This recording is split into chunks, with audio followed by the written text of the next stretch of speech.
Hello, ladies and gentlemen, and thank you for tuning in to another episode of Fear the Queer. A show that talks about everything on our queer agendas. I am Kyle. And I'm Josh. And on today's episode, we have a full. Why do you laugh? What? Just because you were looking at me like. Why are you laughing? I'm like, Mm-hmm. well, I haven't seen you in a while. On today's episode, we are going to have a full episode of Can You Keep Up? Because it's been a whole month since we have been off from this podcast doing fun, slutty things over the summer. Well, I mean, slutty is a term I use loosely. Am I slutty when I eat? That was good. Yeah, that was That good. was unintentionally good. Oh, I like that. I was going to say. Pat yourself on the back. Pat yourself on the back. Everyone, pat yourself on the back. We are back. We are back. And we're here to fuck shit up. So, Josh, how have you been? I haven't seen you since I put you into drag a few weeks ago. I was going to say, for those of you who may not know, Kyle, Adele Weiss, put her drag daughter, me, Euthanasia, into drag for the very first time. It's really cool. It was so much fun.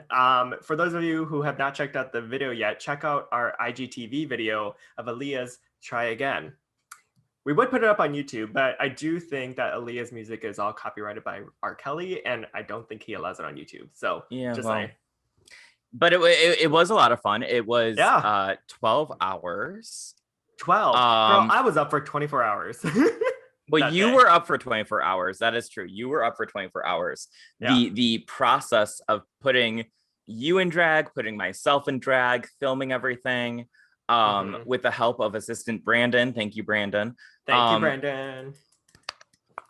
It was a process. Yeah. But we turned it out, and everyone go check it out. It was a lot of fun. I'm excited to do more stuff with you as my drag daughter now. It's gonna be like mother-daughter moments, like Postcards from the Edge, Carrie, Psycho, just fun stuff like that. Things that you are comfortable with, we'll do. Yeah, exactly. Now who's who? Who's who? Who's who? Which one is the Asian princess? We still aren't sure. We still aren't sure. People aren't sure. Right. Who is the Caucasian princess? I mean, I will say your makeup skills are phenomenal. I mean, thank you. As Adele Weiss, you're obviously fantastic, but the fact that you were able to put another person up in drag completely, I mean, sometimes it can go horribly wrong for some people. I was nervous. Yeah. I was nervous. Yeah. But the results were in. People said that she was beautiful. The results are in, and I am the mother. You still run off. I mean, I still run off because I'm just like, no, it was a lot of fun, and it was very, not that you're easy to put into drag, but you shave the facial hair, and you already have the bone structure, so it was very I was like, oh, okay, this is not okay. Yes. It's not like you have some giant ass nose. No shade to those with big not knockers. That's me. Big knockers. Big knockers and big honkers. big honkers out there. I love a large nose. I find them beautiful. But it was very easy to contour your little nose, and you did get to see me have a bit of a breakdown when my eyebrows started to come unglued, because it is very hot, and drag and heat don't always go together. But we brought the heat and we made it work, and everyone check it out. We did some cute stuff. Yes, and we will eventually post a YouTube video of little tutorials of Adele putting Euthanasia in drag. We have an entire episode alone, basically just how to get eyebrows done, which is a process. Holy shit. It's a process. Yeah. You're very patient. I mean, it's funny because it feels like, you're just putting a glue stick on, so you don't think it's going to be that bad. But by the end of it, it feels like you have rubber cement on your forehead. I don't mess around. I am I hate Nicki Minaj, season 12. Hate when people have oatmeal brows. Yeah. And it just looks like kind of crunchy. I'm like, we're not doing that. We're gonna make sure that you are smooth as hell. And if we're not smooth as hell, we are going to disguise you like it is. Mm-hmm. But I'm not revealing all the tricks and treats. No, we can't have competitors out there.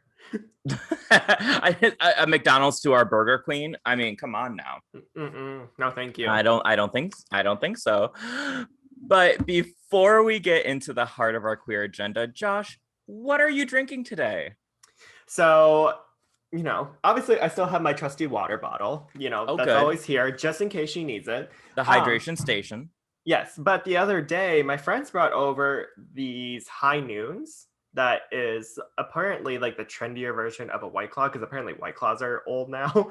So this one is peach flavor. So I was going to try a peach flavored high noon during this episode. Not sponsored by High Noon. Not sponsored. Work. Okay.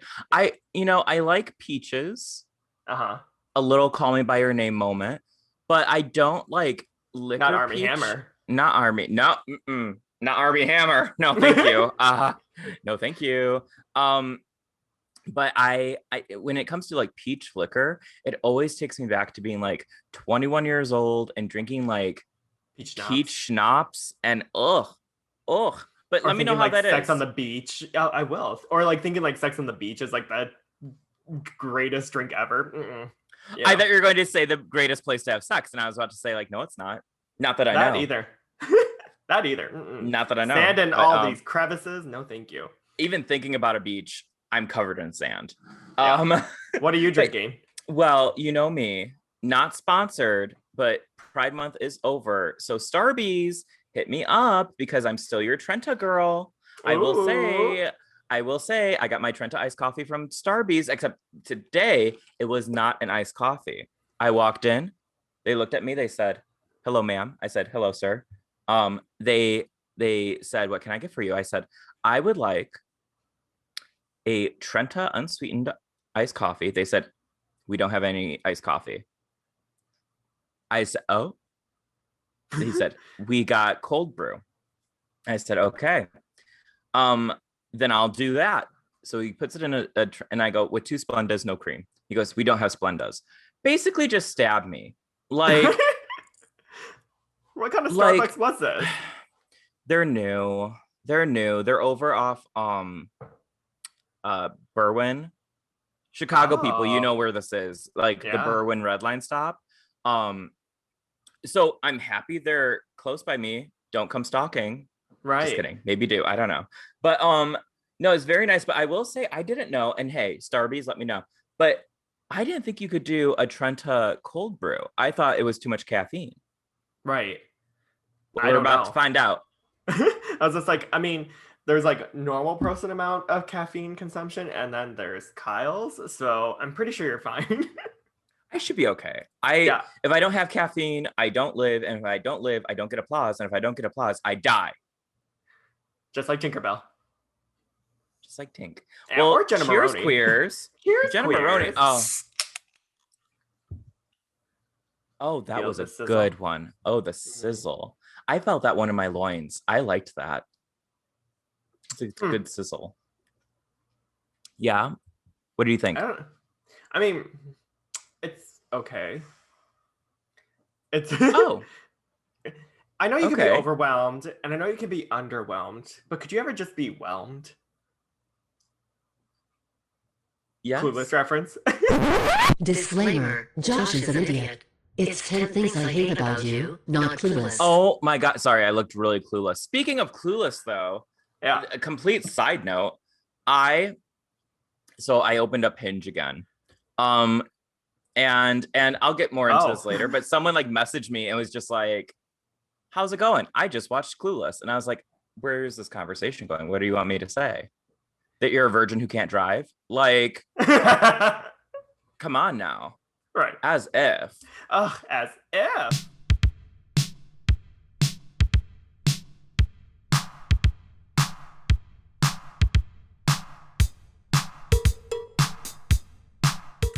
All right. So, as Kyle mentioned earlier, we are going to do an entire episode of Can You Keep Up? However, we also have another segment for you that's brand new that we're going to introduce you at the end of the podcast. And it is called Did You Survive? I will survive! In which we're talking about, pandemic is still very much happening, but, we're kind of reopening in a lot of ways. So what's it like being back to normalcy, air quotes? What's it like, venturing back out into the world? Did you survive this? Did you survive your first, grocery shop back? Things like that. Wait, did you not grocery shop for an entire year? Is that why you're so skinty? That's why I'm so skinty. Oh my God. Am I giving you skinty legend? No, we found we found the beauty of Instacart. So we do Instacart a lot. Oh, really? Mm-hmm. Because you can order a shit ton of things from like different like stores, and then it can come as like one giant order. So really, not sponsored. Instacart. Not good sponsored, for you. But Instacart, yeah. Anyway, so shall we dive into a Can You Keep Up moment? Let's do it. All right. So we've been off for basically a month, and of course we went off during Pride Month of all places here. But like we said, we wanted to live our lives. We wanted to be able to enjoy things again, which we will talk about later. So most of these Can You Keep Up segments are happening in the month of June, if you can recall June of 2021. It's all a blur. Yeah. It's all a blur. Just poppers and vodka sodas flowing through my veins. Just kidding. I didn't do shit. But some of these headlines were pretty shitty and also not so shitty. So let's get into what we may have missed or some of the like top media headlines that are still continuing to go on. Mm-hmm. Josh, you want to kick us off? Sure. So for a not so shitty headline, the film Luca came out on June 18th on Disney Plus. It's made by the Disney Pixar company, and I don't know if anybody has seen it yet, but a lot of people on Twitter has been calling it the great first Pixar pansexual film, basically. So it stars Jacob Tremblay from Room and Jack Dylan Grazer. Well, basically, it's about two sea monsters, I guess you would call them, two sea monster boys. They're living in Italy. They realize that if you go to the surface, you can then transform into a human boy. And and basically it becomes a coming of age story of them wanting to compete in a race to win oh my god, I'm blanking, but it's like those little like Italian scooters. Vespa? Vespa, yes, thank you. That's very Lizzie McGuire, like jump on the back with Paulo. Yeah. But there's like, have you seen Luca yet? I haven't watched it yet, no. But I see a lot of people, well, the gasp. Cute. We're back. If we're back when Josh is gasping about cuteness. I heard people on Twitter were calling it calamari by your name. Basically, yeah. Which I'm very into. I love calamari. And oh my god, the second Call Me by Your Name reference this episode. Yeah. Well, we're not getting a sequel. No, I was gonna say. I mean, that's dead in the water at this point here. Dead in the water, but Luca isn't. But they survived. Yeah. So, there's so many. What do you think of Luca? Because there is, I don't know. There's so many like sweet, like traditional Disney moments that happen, but it happens between two boys, and they're talking about like wanting to run away together and live a like fun life, just themselves, like in the world. There's always like this whole story of like, oh, you shouldn't be up at the ocean surface. It's dangerous. Humans are terrible human beings. It's like the Little Mermaid aspect to it. Yeah. Yeah. And then at the end of the film, I won't spoil it for you, but there's this great moment that it's supposed to be cute and endearing, but I just read it as so romantically gay and so cute. And yeah, go see it. It's streaming on Disney Plus. They're never going to release in theaters. I was going to say, go see it from your couch. Yeah. Yeah. It's quite simple. I mean, I have Disney Plus. I don't know if I don't think you have to rent it. I think it's just on there. So yeah, it's kind of like when they did, there must be something with Pixar, because when they put out Soul, it was just on Disney Plus. Yeah. But then when they put out, is it Raya, The Last Dragon? Is that what it's called? You had to like pay for it for a while. I haven't seen that yet, but I do want to watch that. But I mean, Disney Plus, not just a clothing section. Right. Well, and it's funny too because like for a while I was kind of wondering like how Disney Plus is going to be able to survive because it's just like I mean, having the Disney Vault is really nice. Like people love nostalgia. But I was like, Yeah. but how are they going to compete with like Netflix, Hulu, and stuff like that? And now they have like, WandaVision, The Mandalorian, like all these things that people are dying over. So hey, I should People never are ever dying. question. People are dying, Kim. People are dying, Kim. Yeah, Disney's fine. They're not going to like, and if they're worried about losing money, they're just gonna buy something else. They'll be like, you know what? We're kind of losing money to Netflix. Why don't we just buy Netflix? Yeah, basically. It's gonna. I say give it 10 years. Oh, I'm sure. And it'll be a wild streaming service. Mm-hmm. It'd be great. I can't believe you haven't seen it yet. It's so cute and it's right up your alley. I've been it looked a little fishy to me, but I was kind of like, I could swim through this. But I've just been busy. I've been working. I haven't had a chance to see a little fishy movie. But it looks really cute. And hey, I would like to win a Vespa. I've seen so many Vespas this summer. I've seen so many Vespas. Cute people ride Vespas. They do. I see them all the time. They're like zooming around, and I'm just like, oh my god! I want my Lizzie McGuire moment. Put me on a Vespa. I mean, that basically was the movie. It basically was like a giant commercial of you can have your Lizzie McGuire moment too. How much is a Vespa? Apparently not like $100 that much. I was like, apparently not that much if the boys could afford to like win it. So I'm gonna look it up. So what else happened with Luca? Because you said that someone came out as the bisexual, not in the movie, but there was someone came out as the bisexual. The bisexual, not in the movie. There's not gay in the movie, but there's a child came out. Not a child, but yes, there's a bisexual. Yeah, Jack Dylan Grazer, who, if you don't know who he is, just based off of the voice of Luca, he also starred as Eddie in It Chapter 1.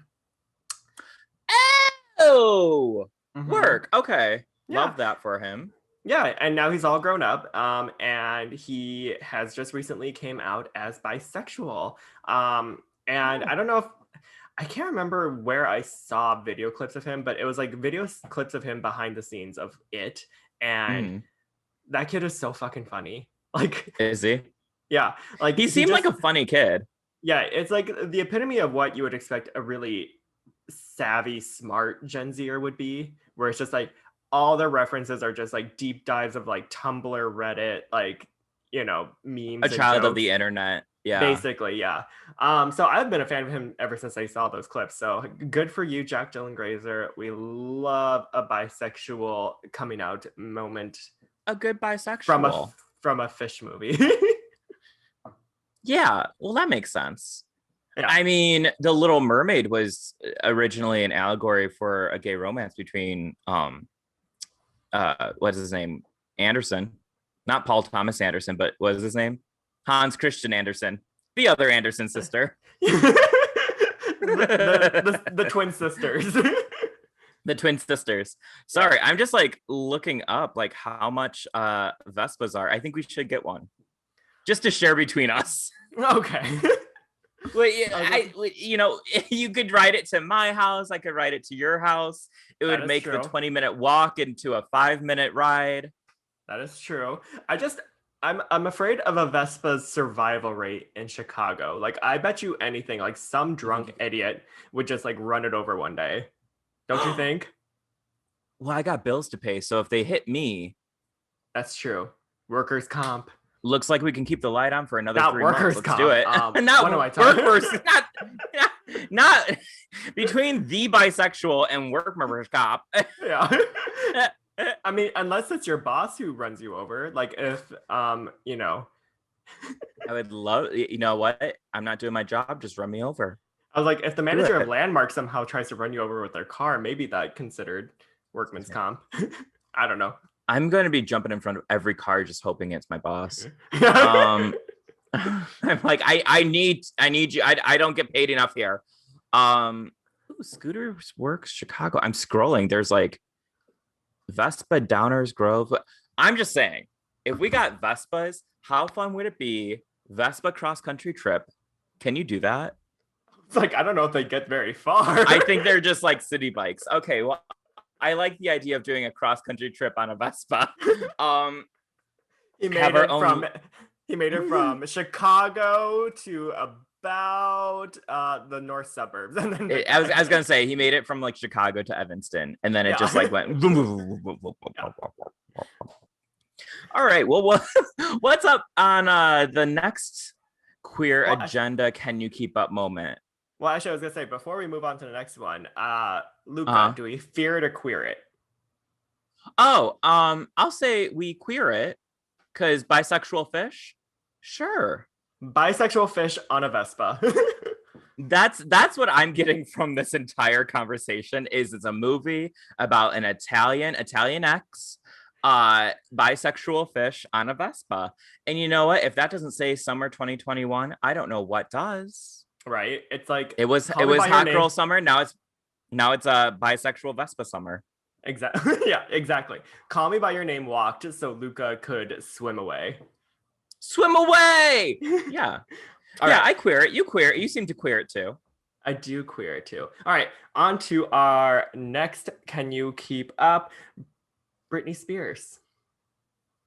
Free Britney. Free Britney. So everyone, we've talked about the Free Britney movement many times on this podcast here. However, ever since the New York Times documentary came out, I feel like a lot of celebrity input has been made into it, as if they've been like actively ignoring it for years, which is kind of shitty on them. But it's getting even more traction here because on June 23rd, Britney, who has remained completely silent about the conservatorship up until this point, has went to court asking the judge to end it after enduring years of abuse. So basically, for those of you who don't know, Jamie Spears, her father, has complete control of her finances, her spending, and basically her personal life under the conservatorship based off of her mental health episode back in 2007. Yeah. So this has been like 13 plus years that she has been imprisoned under her own father, basically not being able to drive, not being able to vote. And, you know, for the longest time, they've always would say things like, oh, you know, it's for her health. Now she's coming out and saying it's been actually damaging my health for so many years. It's been so abusive. For those of you who don't know, an audio clip actually was released or leaked of Britney's testimony because she did it through FaceTime. And one of the quotes I wanted to say was that she said, "I've lied and told the whole world I'm okay and I'm happy. If I said that enough, maybe I'd become happy. I'm actually in shock. I'm traumatized. I'm so angry. It's insane. I'm scared of people. I don't trust people with what I've been through. It's not okay to force me to do anything I don't want to do. I truly believe this conservatorship is abusive. I don't feel like I can live a full life." Now, granted, that quote has been paraphrased, but still, how sad is this? It's so tragic. Yeah. It's so tragic. I was like following updates from the court hearing while I was working, and I was like, I just have to go to the back and get some ice for the ice bin for the bar, and I'll be right back. I went to the back and full on like, well, not full on cried, but like I got teared up because it's emotional. The part in the testimony where Britney talks about how she has an IUD implanted in her without her consent, like she wants it taken out and they won't take it out.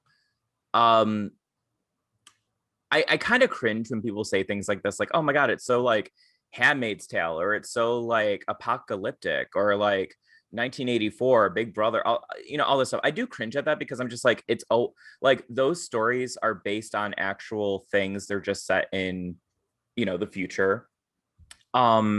But in Britney's case, I feel like people should be caring about this. Like, I don't care if you don't like Britney Spears' music. I don't care if you don't think she's a good role model. I don't care if you're like, well, I don't really know that much about her. It's such a bigger conversation about people's autonomy over their own being and being gaslit into thinking that they are crazy, and being the whole world was told for years that Britney was so mentally incapable of taking care of herself that she had to be under this conservatorship. When there's proof that she is able to be a functioning adult. You know, she did a Vegas residency. She did so many TV spots. She She's put out released albums. 5 albums under this Yeah. conservatorship. Like one that was released in the fall of when she was put on this conservatorship. Like that's insane to me. It's insane. It's and her father just continues to take money and be abusive, and the people around her do not care about her. It seems like the only person who does care about her is her boyfriend. And like she said, she can't even marry her boyfriend and have children with him. They won't allow it. Right. And they've been together so for like dark. 5 years now. And it's just so dark. Well, another thing too that's really interesting is the fact that Jamie Lynn Spears has now gotten into the heat of it because she is the sole beneficiary of Britney's estate if she dies, meaning that rather than it going to her kids like she wants it to, it actually goes to her sister. Oh, look at that snake. Yeah, exactly. And she actually had to turn off her comments on Twitter or on Instagram or something like that, or go private or something like that, because the fans are coming for her because they realize that she is also a snake and she's complicit. Yeah, I was gonna say, if she's not actively trying to help her sister, basically she's just allowing it to happen. And like, do you think that she had a gag order and she wasn't allowed to talk, and if she talked, then she would lose the money or not be the beneficiary? Either way, it's just all bullshit. Like you know what is happening to your sister. Right. And now you're going to speak up? Fuck you. I was gonna say, I couldn't give a fuck if like I was sued, you know, over my sister's freedom, you know? Right. Like, but it's all money. It's all about money. I mean, and granted, Jamie Lynn isn't doing much these days. She's a washed up Nickelodeon star. Right. Unlike you, a washed up Disney star. I wish I was a washed up Disney star. You know, that was a dream when I was 16, was to be on Disney Channel. Maybe someday. Maybe I'll be extra number 2. But Britney is a star, not washed up. And it's just so frustrating. And seeing the judge not grant Britney's request to have her father taken off the conservatorship is really messed up to me. Because like, even, okay, let's say I'll be devil's advocate. Let's say that Britney is making it all up. Let's say it's all made up and all in her head and she is just off the deep end, right? Let's say that is a fact, right? I don't believe that, but let's say it is. Why would a judge continue to allow a father who does not have the credentials to take care of someone who is so mentally incapacitated continue to take care of them?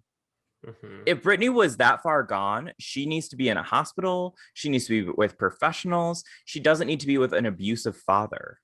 It makes no sense to me. It's really fucked up. Like, I can't believe the judge didn't even have an outside psychiatrist come in that was appointed outside of like her family doing a psychiatric like observing of her. It makes no sense. Well, another thing too, like to go even a step further, when you're talking about like, you know, the autonomy of having control over your own body, you know, at the end of the day, like, why are conservatorships so hard to get out of? Like, in a way, like this person, I mean, Britney might be mentally ill, or any person might be mentally ill under a conservatorship, but if they choose to say, I don't want this for me, why is it that they technically don't even have a say? Like, they're just like, well, sorry, you're mentally incapable to make that decision for yourself. Right. Says who? You know, like it's wild. And Britney even compared it to being trafficked, because you're held against your will. You don't get a say in anything you do. Your money is like spent for you. Yeah, it is mind-boggling to me. And I did read though, apparently so Britney's, I think it was manager, is planning to retire because she basically is saying that she no longer wants to perform if she is still under this conservatorship. And I think her manager is set to retire. And apparently, if I'm correct here in saying, I might be wrong, but I think her lawyer might be dropping out too, which the lawyer was appointed to her by the court. So it's I think it is a calculated move for them to do that because they want to keep getting paid. I think it's also because they also, I'm starting to realize, I bet you anything, they know that the ground is like crumbling around them. Like, you know, if major celebrities are like saying that they're going to try anyway to get support for Britney to be freed here, you know, they I have mean, a lot. they basically have the entire media and Hollywood against them.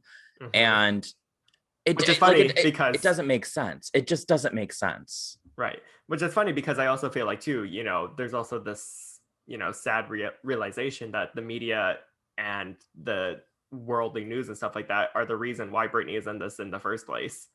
Yeah. So, you know. Well, and it's so sad. Just free Britney left and right. I saw clips online over this past genocide weekend, 4th of July. Where like Paris Hilton was DJing someplace and she's like, this one goes out to someone I've been thinking about a lot lately. This is for you, Britney. And everyone like cheered. And then Miley Cyrus was doing Party in the USA. And she's like, I love you, Jay-Z, but like, we're just going to say the Britney song. And then she said, free Britney.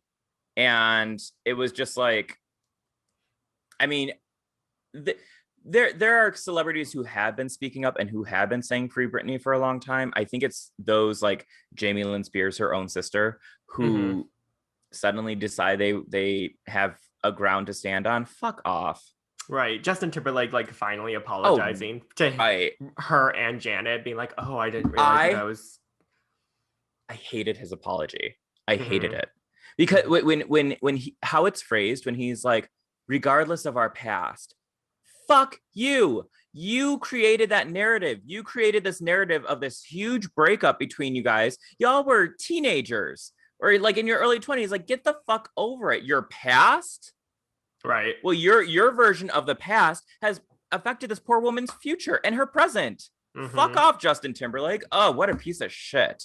I know. Wow, this got me heated. Girl, well, this got me heated. I was just like, the cold brew is not, you know, working here. She is on fire. I am on fire. Well, the caffeine got me, girl. But yeah. I'll say this too. Like 2 years ago, I was talking about like how I didn't really understand the appeal of Britney Spears. I totally get it. I think I was just like not understanding it fully. I'm obsessed with Britney. I'm not obsessed with Britney, but I am. I'm not, but I am. I love Britney Spears. Love Britney Spears. And, you know, I'm just going to say I fear this whole situation. This is a very sad, sad thing that she has to go through. And, you know, all we could say is hashtag free Britney. So, let's jump ahead really quickly because let's jump ahead. We have a few more. Can you keeps up? But can you keeps up? Can you keeps up? I kind of want to bring this one up because it kind of just ties into how fucked up the legal system is here in America. Okay. Yeah, and something that I never thought was going to happen in my lifetime. Bill Cosby was released from prison on June 30th. After the Pennsylvania Supreme Court ruled that he was convicted wrongly back in 2018. So for those of you who don't know, Bill Cosby was sent to prison specifically over the Andrea Constand case in 2005. But on June 30th, the Supreme Court revoked that decision, and that same day he was actually freed. The reason why they say that is because according to them, Cosby had settled the civil lawsuit against Andrea Constand back in 2005, and in that settlement he did have to make a testimony saying, you know, I did drug her, I did rape her, all these things. And then because of his testimony, the testimony was then used later in the same case against him. And apparently to them, they're saying that's, you know, against the civil rights here. But the fucking man admitted to it. Yeah, he's getting off by a technicality. He's getting out because of a technicality. We live in a world where Bill Cosby can do atrocious things to women. Countless women. And hey, I believe in abolishing the prison industrial complex because that's a whole nother conversation. But like, this man does not need to be out in public. And then you have Britney, who just wants like her freedom and can't even get that. We live in this America. Fuck this place. God. You want fireworks? Right. It's just like, it's stuff like this. I'm just like, how could people even celebrate the 4th of July this year? You know what I mean? Like, it just makes no sense to me. Now, granted, obviously, we at Fear the Queer realize that, we live in a very privileged country where we are able to sit on a podcast and openly talk shit about our own country and stuff like that as two queer men. But America is a really fucked up place. And I feel like it needs to be said. And I'm just going to go off on a little tangent here. Go for it. There's I go off on tangents all the time. There was just a lot of my friends who I saw on social media who were posting about 4th of July, and they had coming for the fans. No, go for it. Sorry. Right. Well, they were like, in their 4th of July get-ups, and they were drinking and watching the fireworks. And of course, like, there's so many people who post shitty videos of fireworks or pictures. I'm just like, no one cares. And I don't know. Maybe it's just me, but it's just like, it's kind of frustrating to see people who are just willing to just claim a holiday for the sake of them just getting drunk and having fun. You know what I mean? Like, it's like their excuse to just get shit-faced and yell like, oh, happy birthday America, best number one country in the world and stuff like that. It's just like, clearly you aren't listening to what people have to say. Right. Right. And so I don't know, 4th of July has been really like soiled for me for the past few years. I didn't even really like it to begin with, but now I'm just like, I hate this fucking holiday with a passion. Remember like 3 years ago when we got together for 4th of July and I refused to wear patriotic colors because I was feeling very much a martyr that day. I have not liked 4th of July for a long time. I think the only time I liked it was actually when on the 3rd of July as a child, we would go sit in the ice cream parking lot of my little town of Ortonville, Michigan, and get a little ice cream with sprinkles and watch the fireworks go off and go home. And it was like special. You weren't necessarily like celebrating 4th of July, but yeah, I think it's hard. It's hard when you have people in your life who, and this isn't me directing it towards anyone in particular, but I feel like there's a lot of people who are so close. They're so close to understanding the frustrations that marginalized people have. And they don't even necessarily have to fully understand it. You don't need to fully understand someone's trials and tribulations in order to empathize with them and support them. But like, this past year has been a shit show for multiple reasons. And there's no reason to celebrate America. There just isn't. Right. It's just, what are you celebrating? Are you celebrating the genocide of the Native Americans? Are you celebrating slavery? Are you celebrating the killing of Black and brown people? Are you celebrating the trans women being murdered? Are you celebrating like police brutality? Are you celebrating fucking fireworks that go off and they give people anxiety? There is nothing. Are you celebrating my poor dog? Right. Oh my God. Are you celebrating the fact that this country did little to nothing to help its own people during a pandemic? Here's a few stimulus checks. Go get yourself a job. Right. Here, it's.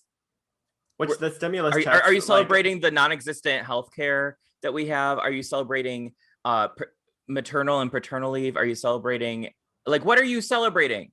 Yeah. What are you celebrating? Because there's nothing to celebrate. It's embarrassing. The only thing to celebrate on 4th of July isn't actually America, but it's the picnic food that you get to eat. Okay? Right.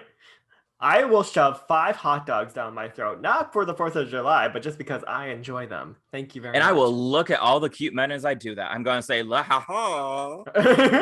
Not a hot dog bukkake, but just, is that mustard on your shirt? Ew. I hope it's not yellow. Anyways, someone might be in trouble if they have yellow cum.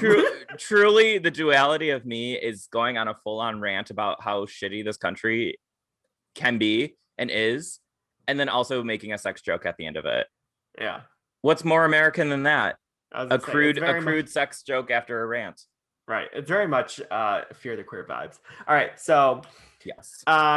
clearly I fear Bill Cosby in general. Just disgusting. Also Felicia Rashad, shut up. Like, just shut up. She tweeted. Okay. I saw the tweet of her support of him being released. I will say this. I have mixed feelings about this because the idea that like she was receiving so much hate, it's one of those things where I'm like, it's like it, because we don't really live in cancel culture. You know how we talked about cancel culture? It's more like we have internet call out culture where we were like, Felicia, you shouldn't be posting that. And I agree. She probably shouldn't have posted that. She obviously has a different relationship to Bill Cosby than most people. And I think that there is a bit of like guilty by default or guilty by association. Not that she knew that these things were happening and not that she supports that they happened, but you know, she's like, oh, he's just my friend. I don't believe that those things happen. It's fucked up. It is fucked up. But it's one of those things where people call out her instead of being like, no, just like he is the largest issue. Yeah, she tweeted something stupid, but like it's just a lot of like, who are you? You're not gonna cancel Mrs. Huxtable. Like, it's not like, come on. Like, you're not going to accomplish anything by telling Felicia Rashad to kill herself, you know? Exactly. Yeah. It's like, don't send hate to other people online. Just bitch about it on a podcast with your bestie. Exactly. Duh. I mean, we've always been ahead of the culture, though, so let's be real. All right. So, our final... What is it called? Can you keep up? Can you keep up? Sorry, it's been a month since we've done this. So I'm a little rusty here. A little rusty. Okay, oil can. Come through. Come through. Y'all wanted a twist, eh? Clunk. All right. So queer athlete Sha'Carri Richardson, famously known for being the fastest woman in America. Okay. Get this. This bitch can run 100-meter time of 10.72 seconds. So? No, I'm just kidding. I'm just kidding. That's amazing. What, am I supposed to be impressed? I was like, Kyle was like, I run that fast when I get my iced coffee. I was gonna say, you give me some iced coffee and set me in front of a buffet, honey. 0.2 seconds around the buffet. Come on now. Cece's Pizza. Ooh, I've had Cece's in a long time.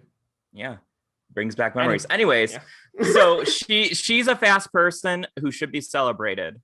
Yes, she is a fast woman. She is a queer icon. We love her. That being said, she has been making headlines for a lot of stupid reasons, in my opinion. The fact that the 2021 Summer Olympics have banned her originally just for her own individual race, but now she's not even on the US team because she tested positive for THC. Now, granted, little bit of a backstory here. Sha'Carri recently just lost her mother this year, and she openly acknowledged that she was using marijuana to help cope with this. Now we have one side of people who are just like, yes, it's very sad that she lost her mother, but she knows the rules and policies here. She shouldn't have been doing that and blah, blah, blah.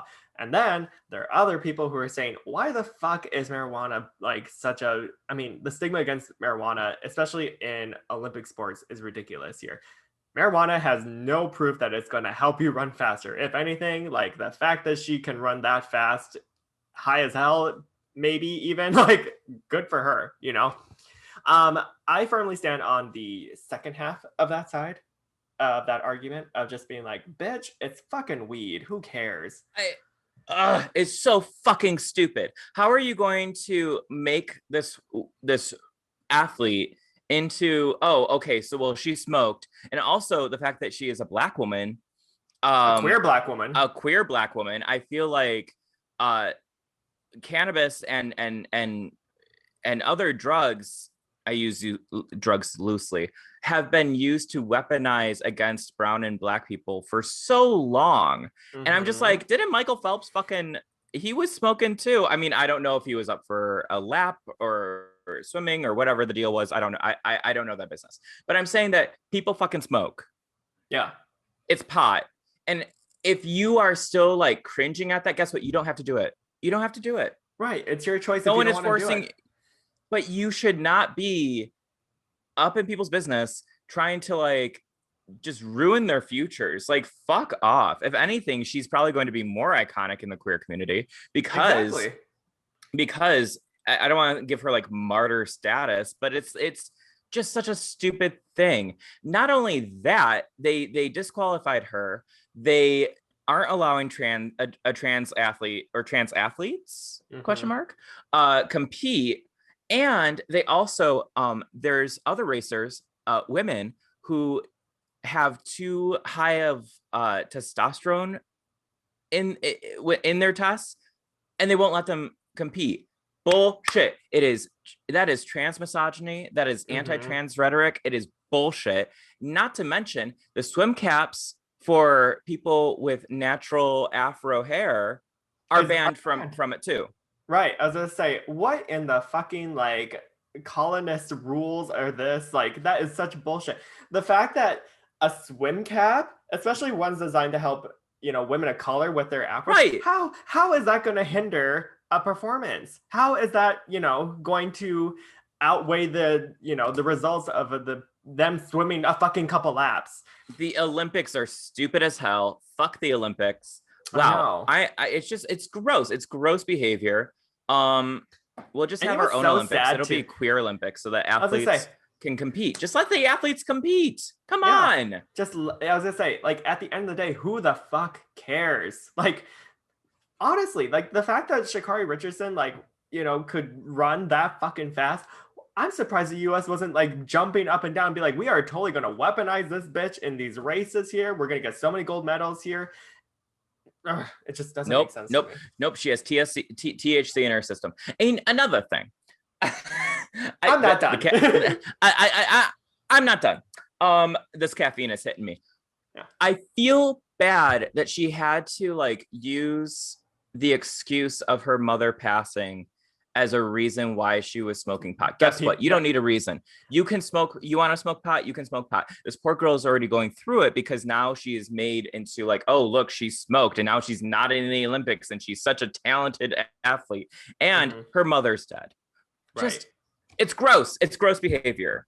Right. Fuck the Olympics. Right. Like, it's so sad that she has to try to justify that. And now, like, her mother's death, like something that's very private and dear to her now has become this huge, like, part of her narrative that she definitely does not want. And another thing too, like, you would think, like, with how strenuous, like, having to train to run that fast or swim that fast and stuff like that, you would think that these people would be promoting weed to help these athletes like stay calm or or like muscle help with their muscles or just relax them at the end of the night. It's so stupid. It's the same kind of like reasoning where you can be like, oh, cannabis is going to be this like $1 billion industry in a few years, and you still have people in prison for weed, for petty crimes. For petty drug offenses. It's so stupid to me. Most of like these people my brain, are people of color, by the way. Right, and it's just my brain feels so fucking smooth, even trying to reason out the nonsense that is the Olympics. Is stupid. So stupid. All right. So basically, Pride Month had a lot of fears-its. Has a lot of fears-it in those queers' commentary. I don't know what I'm saying at this point here. But we're moving on. Maybe July will somehow be better. I don't know. I can't really promise anything. Knowing how the world is working, probably not. But that's all the Ken's You Keeps Ups you have for today. And we are now going to move on to a second segment of our podcast. Ooh. Yes. And this one is, it's my opinion! That's my opinion! Basically, we're just scream and shout like we just did for the past hour about, it's my opinion. I have every right to say it. But I got things to say. Yeah, but this is all about RuPaul's Drag Race All-Star 6, now streaming on Paramount Plus, which has also become quite a really nice app to have. If you don't have it, you should subscribe to it because it's pretty nice to have because it has a very extensive library. Anyway, RuPaul's Drag Race All-Star 6. We have 13 girls competing for the crown and $100,000 and a crown and scepter. That being said, I feel like they should rename this one to RuPaul's Drag Race Redemption. Like, because Oh, yeah, it is interesting because like the cast, when they first announced the cast, I was like, okay. I don't like, none of them scream like all-star material to me. And I'm gonna get there. But they've all proven very quickly that they are all-stars. Well, not all of them, but I would say 12 of them have proved that they are all all-stars. Yeah.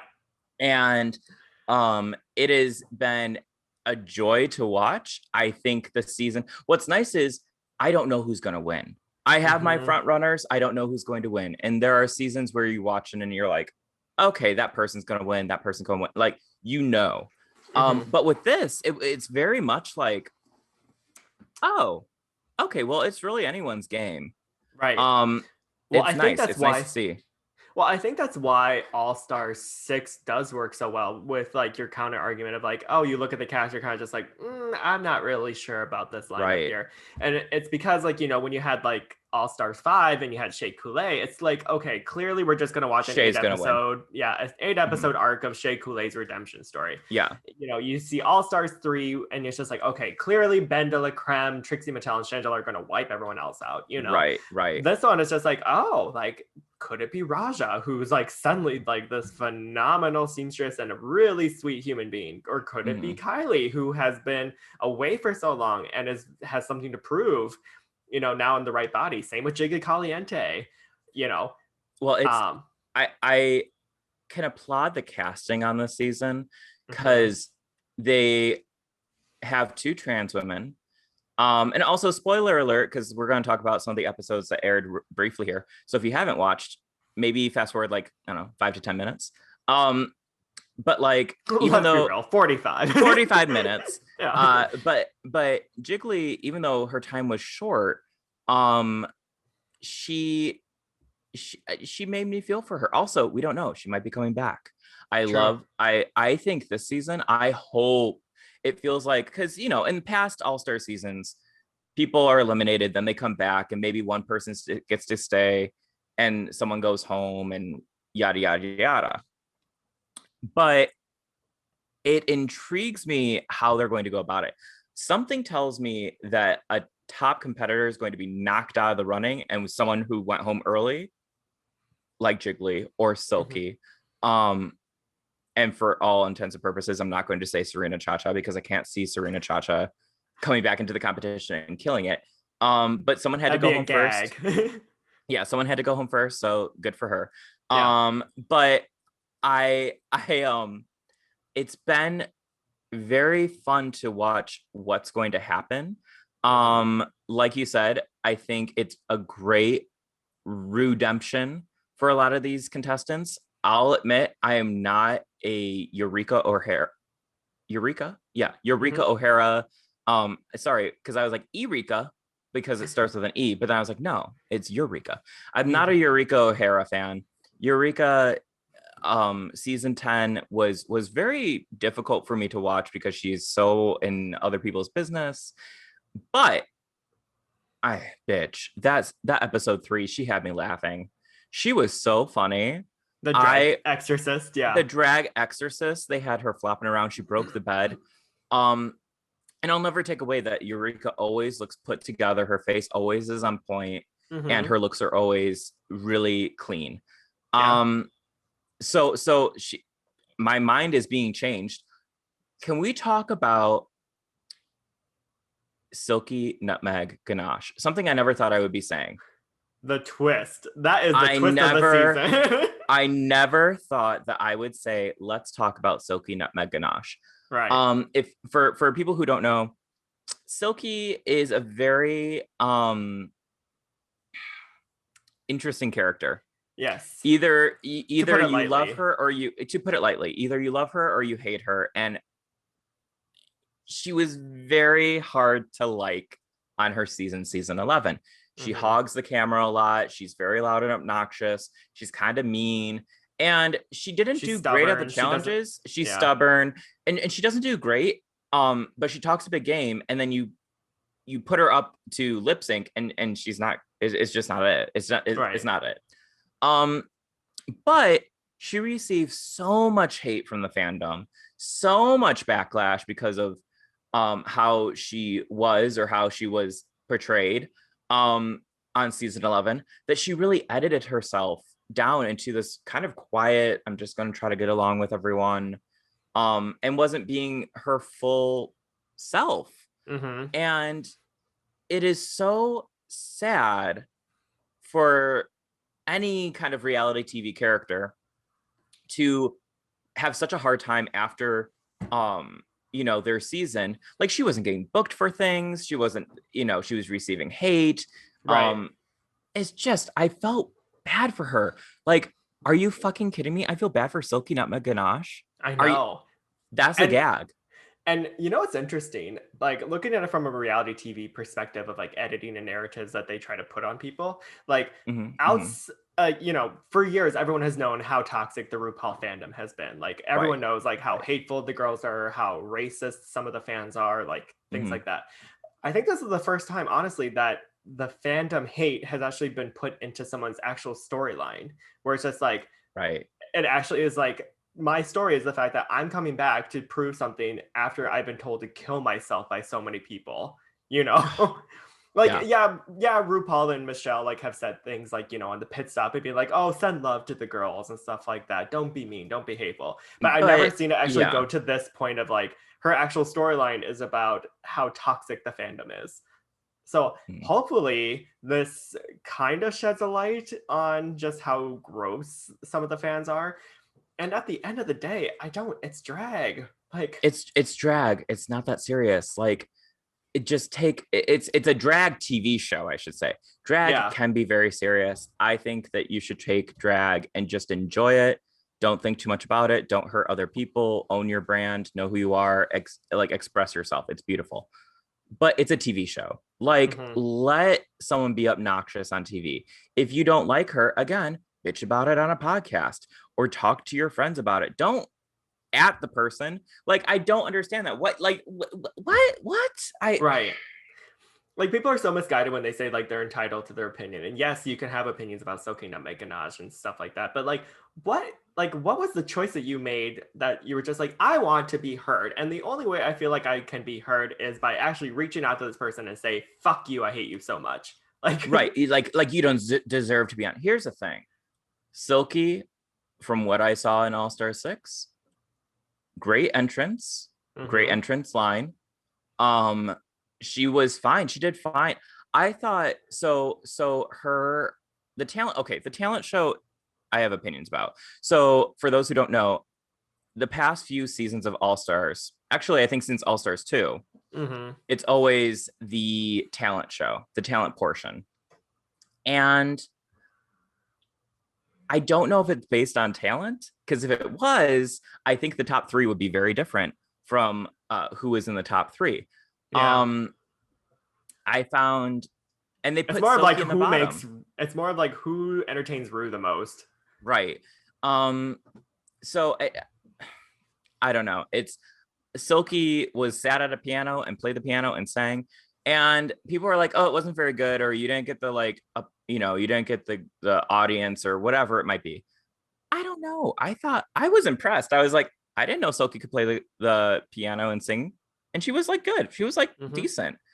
But then you have Yara Sofia come out and lip sync to an already pre-recorded track of herself and flap around fake breasts, and she was the top that week. I don't like, it's weird.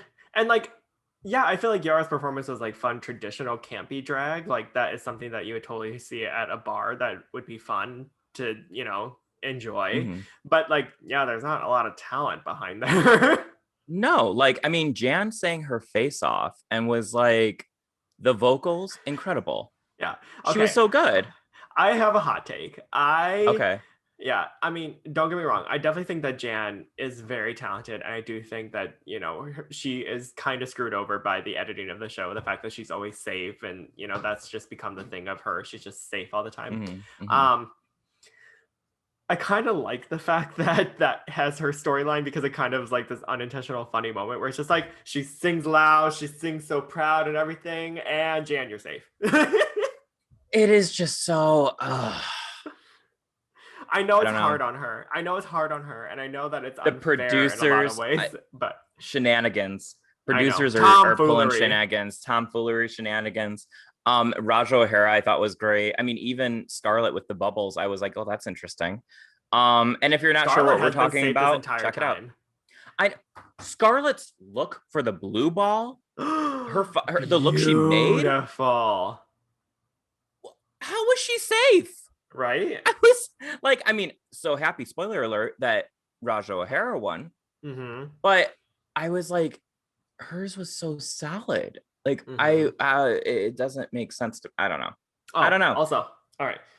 Yeah, so if you haven't seen it yet, stream it on Paramount Plus. It's very cheap. You get a shit ton of stuff outside of RuPaul that would be very There's Nickelodeon shows, there's MTV shows. I was watching Next the other night. Do you remember Next? Of course. Oh my God.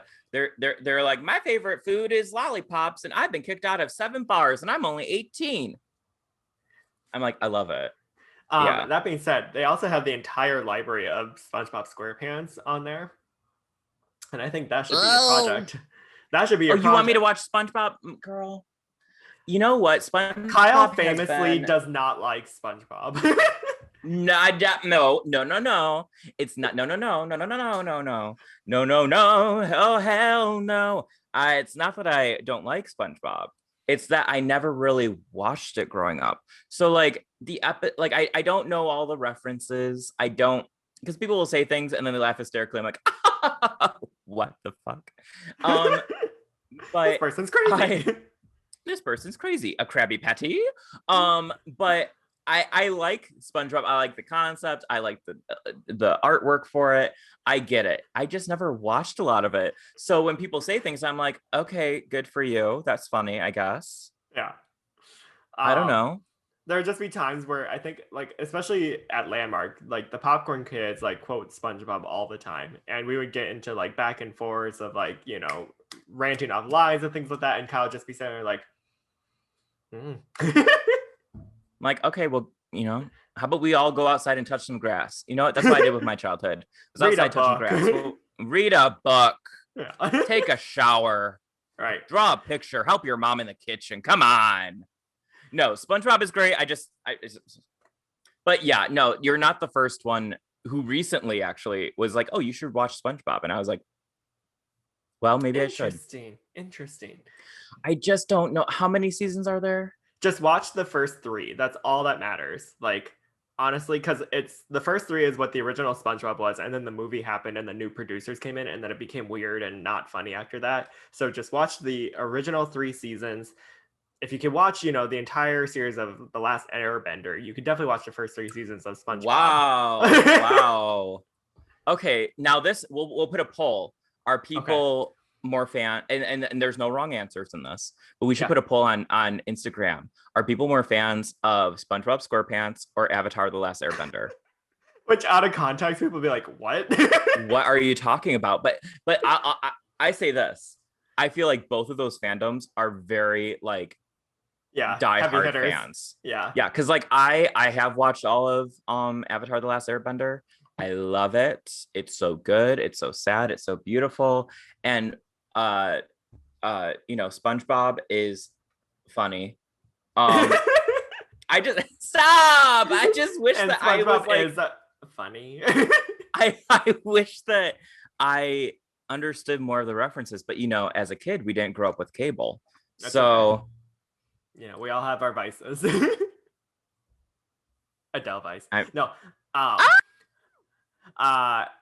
Another thing, actually, this is totally side note here. I randomly started rewatching Batman the animated series. Did you ever watch that growing up? Wait, yes and no. Like, I mean, when it was on the WB channel 20.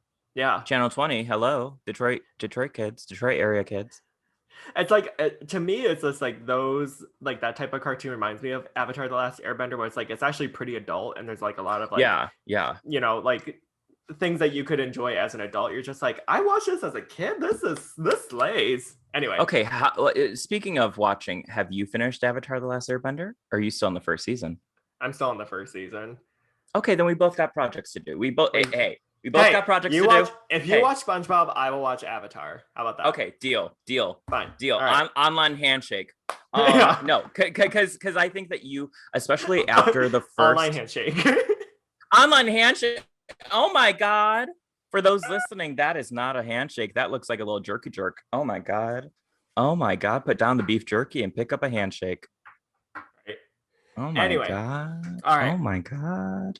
So we just are now going off and we're just talking about nothing at this point here. So let's bring it back in here for our very last and brand new segment called Did You Survive? I will survive. In which we're going to be talking about how, now that things have reopened, what are the things that you have survived going back into reality now? In particular, this past Pride Month. So, Kyle, would you like to start off on basically any tangents, notes, anecdotes? Well, you know me, I notes, anecdotes, tangents, any of those good things. Well, my good sir, here's the thing. We started off friends. Pride Month felt like it didn't even happen for me. Like, it was very weird. If you live in the Chicago area, you know that, or I guess just if you pay attention to what's happening in Illinois, the Pride Parade was moved to October. Mm-hmm. Fine, good, dandy. I was so bummed because, one, I don't do well with change. I'm a Leo. I'm a Leo sun with a Taurus moon. I don't do well with change, and I'm very stubborn. I didn't like that. Didn't like that they changed it on me with less than a month's notice. But I understand why they did that. I intend on going in drag for Pride, so it will probably be less sweat. Love that. But besides all of the commercials and corporations jumping on the Pride bandwagon, it didn't feel like Pride to me. Like, I didn't get any free shit. Right. I should get free shit, right? No one shouted love is love to you. No, they said move it. That's all they said. They just said move it. No, it's a weird thing because, like, it didn't feel necessarily like Pride Month. I did go to the Chicago Drag March, which was very good, held by the Chicago Black Drag Council. And that was kind of probably the most Pride-esque thing that I had a chance to go to. You know, I've been working more than I have in like the entirety of a year, just within the past few weeks. So it's being homophobic. And it's making someone making me work. Ugh, I'm not meant for work. I'm not good at work. The other day I joked with my boss, who you know, and I was like, I think that I've been here for so long at this point just for moral support. And all he did was giggle. He didn't disagree. Yeah. I'm like, well, it's not that I'm a good worker. I just hate work. But I think something that should be talked about is Target's Pride campaign. Yes. The now iconic Pride suit. Right? Which has me thinking. Now, if you don't know what that is, if you don't know what the Pride suit is, it's like this terribly designed rainbow Pride suit that clearly some hetero made. It's a choice. And while I was kind of pissed about it at first, I mean, not everyone has access to Pride stuff, so their Target might be the only place that they can go get Pride things, and that is fine. I don't shame that. I don't think that. I mean, hey, live your life. Right. But in an interesting series of events, and by interesting series of events, I mean what's happening in my head, it went from being this like terribly gaudy rainbow jacket to being so bad that it's kind of iconic. And weirdly enough, that's kind of camp, which is inherently queer. And I'm like, did you do that, Target? Did that actually, it's like, did that actually happen? I was like, I kind of live. I was gonna say, the funny thing is that, yeah, you're right. Like, I feel like queer people are like, can always like catch camp immediately. And it's just like, it went from being like, that is horrendous, but also like, I'm kind of living. Work. It's kind of, it's wild. I'm like, okay, Target rainbow jacket. Yeah. She had her moment in the sun. And now I'm like, should I have bought one of those? Right. I mean, to be honest, like, I mean, we all know corporations are evil and Target is, definitely not innocent in that Sure. aspect here. But I mean, if Target totally wants to lean into that, just sending out even worse Pride stuff year after year, just make it uglier and gaudier, like it could be Target's thing. Yeah. Like lean into the bad taste. Yeah, exactly. Like it could become like legendary where it's just like, oh, right. Did you get your shitty Target? Yeah. Did you get your shitty Target like Moo? Yeah. Yeah. Yeah, I loved it. I also loved I walked into a CVS yesterday and they had their Pride stuff on clearance. And I was like, I thought it was so funny. It made me laugh. And it was like this rainbow like fishnet hand glove thing and like a flower headband that was rainbow and like rainbow beads. And I was like, this is so sad. I love it. I was gonna say that also seems very queer. Like just like the clearance section at the back of a CVS. It was next to the tabloids. It was actually up front. They were like, we need to get rid of this shit now. Yeah. It was a weird Pride. The parade also has become so commercialized that it's you don't have to stay for the whole thing. It's fun to go to, but I'll admit it, I hated the last Pride parade because all it was just a bunch of banks and corporations and potential politicians just walking down, just trying to like reel you in. And I was just like, that's not what I came for the Pride parade for. Like, I don't care. What did you come for, Josh? What did you come for? I came for the terrible Target collection to be displayed, with the lesbian biker gang. Like, they're all driving down, Oh my God. I love that. Yeah. I feel like, the parade was, I think I miss, you know what I miss? And this is not me trying to be a brown noser. It's not me trying to suck up. I miss Jill Conkle, friend of the pod's Pride party. I know. I miss it too. I know it's going to happen. In her October, legendary Pride party. But I always have a good time. This year, I'll make sure to take my medication. And I won't drink too much rosé and tequila at the same time. But I miss that. I already planned. I was just like, oh, I need to definitely take the next day off from work. Like, there's no way I'm going to be able to. Her legendary Pride parties. It's become something that I've looked forward to for years now. And the fact that unfortunately we have it's like Lady Gaga's Chromatica ball. Like it just keeps getting pushed back. You're just like, I just need it in my life, please. I think because it still hasn't happened yet, you're right. I feel like Pride didn't happen this year. So it feels like it didn't happen. But like there's moments where I still felt like, okay, things are getting back to normal. They're reopening. I will survive this Pride month. But it was so like far and few between. But one of those moments was an interesting evening that you and I shared together. Shall we talk about that? Yes, we should. Which I feel like, leading into the story, it definitely it does feel like this weird, like, I guess it's like Happy Pride Month. Like we're back. We're back? Question mark.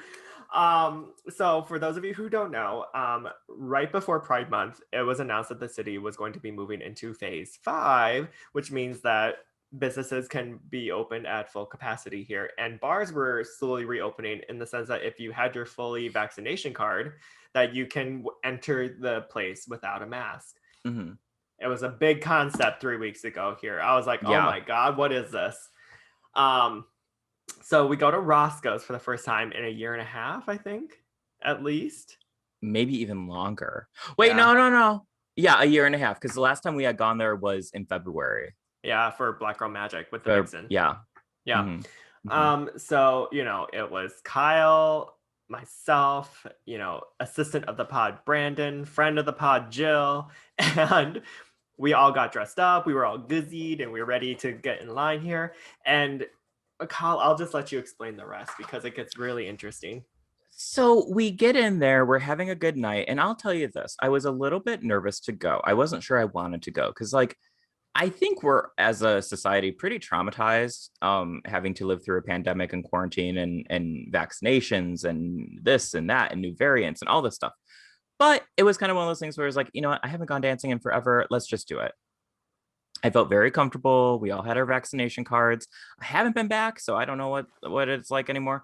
But and I haven't been back because I've just been busy working. But we get out, we're on the dance floor, and it was such a nice mix of people, because I feel like sometimes when you're out in the gayborhood on North Halsted here in Chicago, it can be very muscular, cis white gays, and kind of overwhelming. They do run amok, and they do run amok, and they don't give a fuck.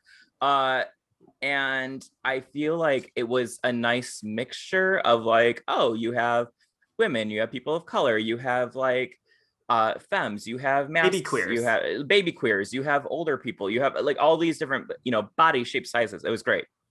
So living for that. I was a little bit stunned. It was so much fun dancing. I will say that the day after and for 2 weeks after that, I had massive whiplash from do it because I can't do it. I don't want to go back there. Whip that head around.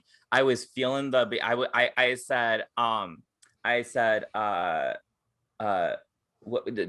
any Dua Lipa song. I was like whipping my head back and forth, just living. And classic Rihanna. Britney came on, but I was waiting for Rain on Me to play.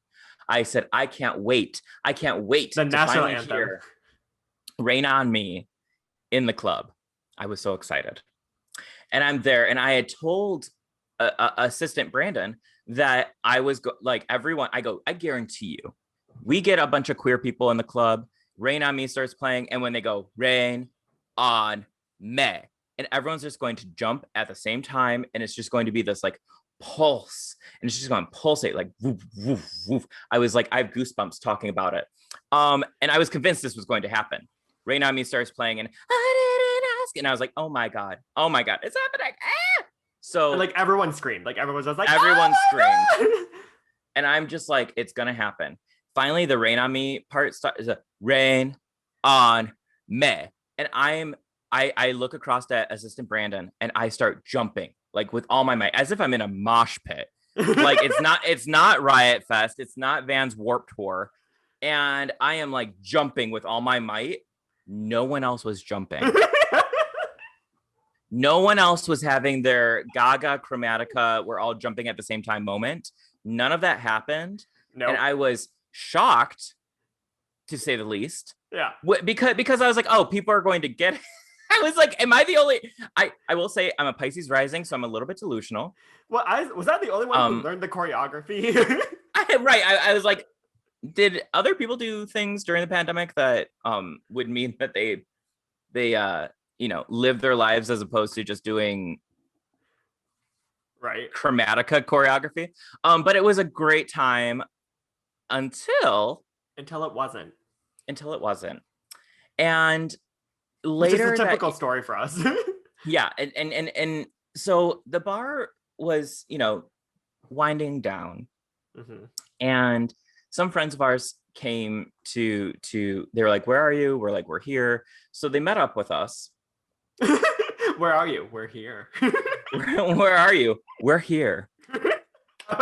Find us. I was gonna say, I just respond to that when anybody ever says like, where are you? I'm here. You should say that, and then just be like, Kyle.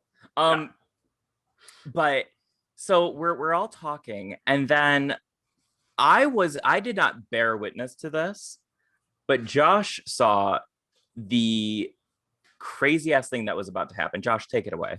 Yeah, so basically it was me, friend of the pod Jill, and then a mutual friend's new friend that we were like introducing ourselves to. So for sake and purposes, we're going to call them Adam for whatever reason. Sure. Mostly because I actually don't remember their actual name, but sorry. Anyway, so Adam's talking to Jill mostly, and I was just like, oh, I'm going to step away to use the restroom really quickly. I go, I come back, and then all of a sudden I notice that these two older gay men are talking to Adam. And Adam seems like a little put off by this. Like, it doesn't seem like a very friendly conversation by any means. And then Adam walks away. And I was just like, okay, I'm not sure what's happening here. And then all of a sudden Jill starts defending Adam and herself, being like, okay, it's time for you to leave, sir. Okay, you don't need to be talking to us anymore. And one of them was this really big, like, tall guy. The other one was like this scrawny old man who had way too much liposuction. Like, honey, it was pretty gross looking. And the tiny one was just kind of be like, girl, like, whatever, like, don't worry about it, we're just having a good time, and then like would like wander like to and fro. But the big guy started to get back in Jill's face to be like, you know what, bitch, like, get out of my face, you, like, you know, don't talk to me like that, don't fucking call me trash. And of course Jill was just like, well, actually you are trash. And all of a sudden, out of nowhere, the guy pushes Jill like hard. I'm not just talking about like a get away from me, it was like a literal shove. And I have never felt like I had reset before in my life until that moment. Like, I immediately was just like, what the fuck? Like, you know what I mean? And, you know, thank God Jill is kind of a terrifying human being. Love and respect her. She pushes back and she's just like, no, don't fucking touch me like that. And then all of a sudden, out of nowhere, it just comes out of like the skinny guy's eyes, like, sorry, sweetie, we're just like trying to have a good time. The guy is putting his finger in her face. Jill saying, back off me, don't do this. I felt kind of bad because like I was definitely trying to like push the guy off of her, but I was like, I have no idea what's going to happen here. You know what I mean? Like, this guy clearly gets violent, and I'm not about to have that on our first night out like in a year and a half. And but fine. Yeah, I was gonna say, I'm not sure what your perspective of this situation was here, but then finally security just intervenes. It felt like I feel like all this happened in like a minute, but it felt like 30 minutes like being there. And finally security, you know, thankfully they swept in, immediately removed them. They didn't even ask us what happened. They were just like, you two get the fuck out of here. Right. And then we kind of all just left. We were just like, okay, like, let's get out of here. It was such a weird, crazy moment because I was off to the side with my friend, assistant to the pod, Brandon, and we were just like talking, and I turn around just to see Roscoe security take the guy who shoved Jill out, not knowing any of this had happened, and not knowing that he was like being really creepy with Adam, and just like clearly it was an uncomfortable situation, and he was not taking the hint like, hey, stop hitting on this person, they're not into you, go away. And it escalated, and no one should be laying hands on each other. We get outside, and I'm talking about, because I was like, what happened? So Jill fills me in, and then we're walking down the street, and this random guy turns around and goes, well, I think women should be hit. Yeah. He goes, if we're speaking on equality, I think, yeah, you should hit women. And I was like, what? I was like, what kind of crazy ass thing are you saying right now? I was like, first of all, they went a little further too. They're just like, I mean, women, you know, they complain all the time. If they want their equal rights, then we should have every right to push back. And I'm just like, no. I was like, no. What? Random man. A random ass person. And then I was just like, that's a crazy ass thing to say. I was like, no one should be touching anyone, but especially like a man should not be touching a woman, and hitting on them, or like physically hitting them. And this person gets in line for another club, and his little squeaky friends get in my face and go, what, do you have an issue? I go, is this your friend? They go, yeah. And I go, he's walking around saying that it's okay to hit women. And one of his friends was, well, I don't know their gender, so I don't want to say that, but, and you know, I don't want to say female. Woman. There's terminology there. Yeah, but, I guess, I don't know. And they go, well, maybe you should hit women. And I was like, and I just remember like with someone grabbing my arm and pulling me away, and I was like, what the fuck is wrong with you people? I was like, what is this? I was like, I don't even know you people. That was you pulling me away. Because in that moment, like from an outsider's perspective, you could see me going like, well, because you're just like shocked. Well, you're just like, what's the fuck is with your friend? Like, he's saying this. And then when they responded, well, maybe women should get hit. I have never seen you been like, I was shocked.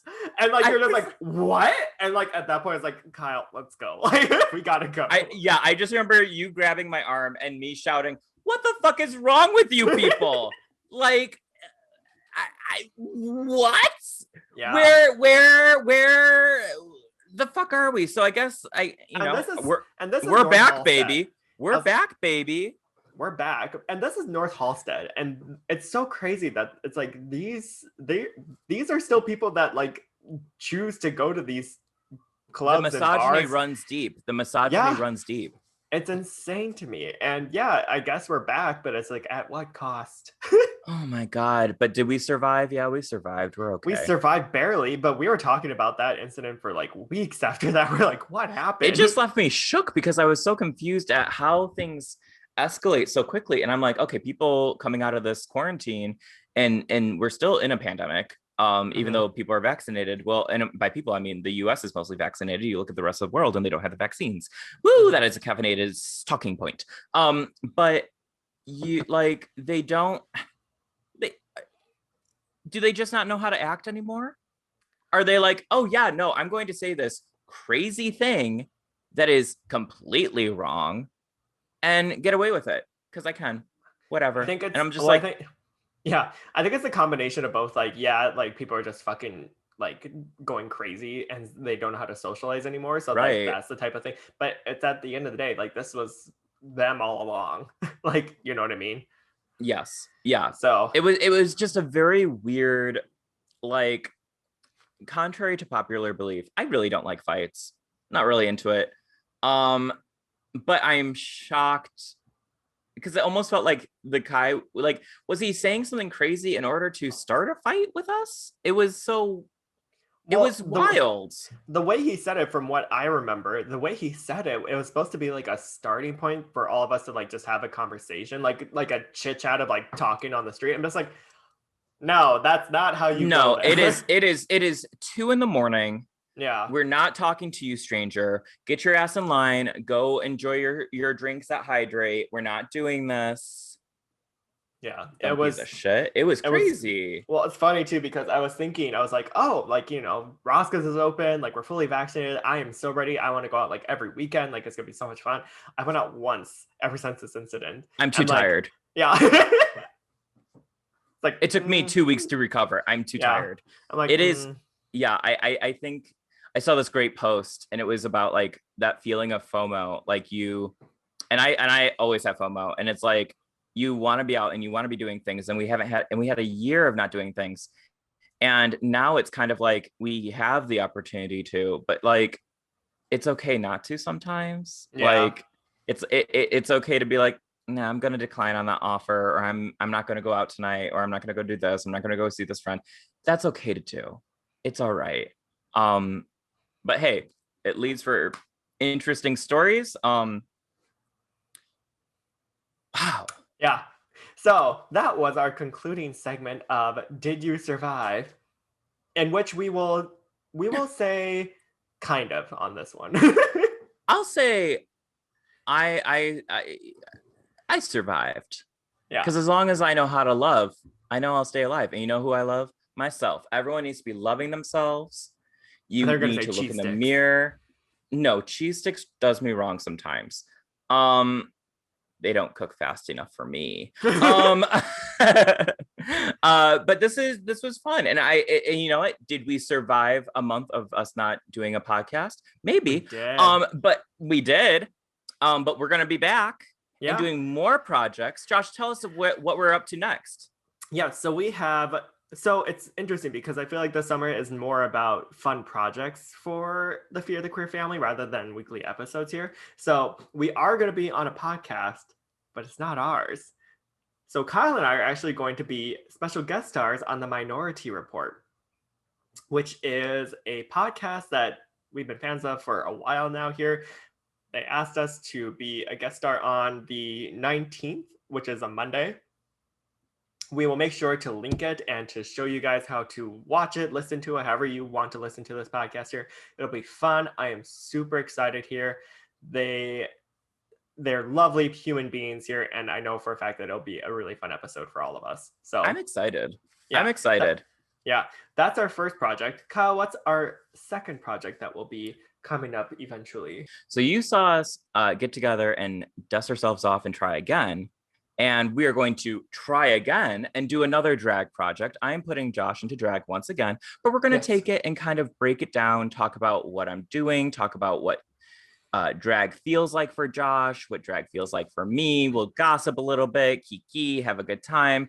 And maybe there will be another video. Maybe there will be another couple videos. Maybe there will be a photo shoot. I don't know. Sky's the limit. It's the summer of love. If anything, you know what it's the summer of? What? You know what's the summer of? It's bisexual Vespa summer. I had to write that down because I liked that. Bisexual Vespa summer. It is the summer of bisexual Vespas. Yes. Yeah, I love that. I love it. I love a bike that goes both ways.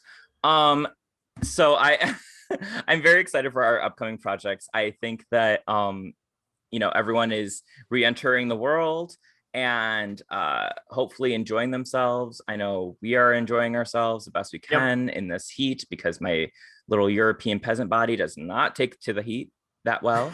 But we're getting there. We are. Slowly but surely. So for those of you who know, how do I end this here? See, it's rusty. It's a little rusty, y'all. Oh my God. Seriously, Tin Man, let's get you some oil and lubed up. Ooh, right? Honey, please welcome to the stage, Jiffy Lube. I was like, I prefer gun oil. Please no Astroglide. Ooh, I was like gun oil. I'm full on gun control here. The only gun I stand is gun oil. Yeah. I thought you were gonna say like, KY lubricant and massage oil. Because that doesn't if you know, you know. If you know, you know. If you're willing to just throw away your entire bed. There, she knows. Yeah. So right. Josh, where can people find us? Because we are posting a bunch of content here and there. We're posting. I'm turning into like that. Like I said I'm a European peasant, and I look a little voice like this. This is clearly the end of the episode because both of us can't talk. For those of you who are looking to find us, you can find us on Instagram and on Facebook. For Facebook, just search Fear the Queer. Our Instagram handle is Fear the Queer Podcast. Slide into our DMs. We love it here. Kyle, if they wanted to listen or watch us, where can they find us? We are on YouTube, which I think is how people will watch us, hopefully. We are also on Spotify, Apple Podcast, and SoundCloud. Don't forget to like and subscribe and comment and rate us and all that good stuff. Mm-hmm. We appreciate it. We love you. Mm-hmm. And we missed you. We missed you. I know. I kind of missed it. I think that when we have these long breaks, then we get back and then we have like so much to talk about. Mm-hmm. And, it was only a month. Yeah, it was only a month. And we had recharged fully and we had a lot of things to say here. Well, I don't think I recharged fully. I think, I recharge. I'm a half tank. Well, I'm a go get yourself another Trenta cold brew. Trenta's here. All right. We love a Trenta Starbies. So keep an eye out for the Minority Report special guest star episode. We will be posting it soon. And as always, I'm Josh. And I'm Kyle. And we're Fear the Queer. Bye. Oh. So how much did a bisexual Vespa cost? You never told me. I saw a thing and it said 3,000 to 10,000, but I bet it could get cheaper because I'm a bargain hunter, baby.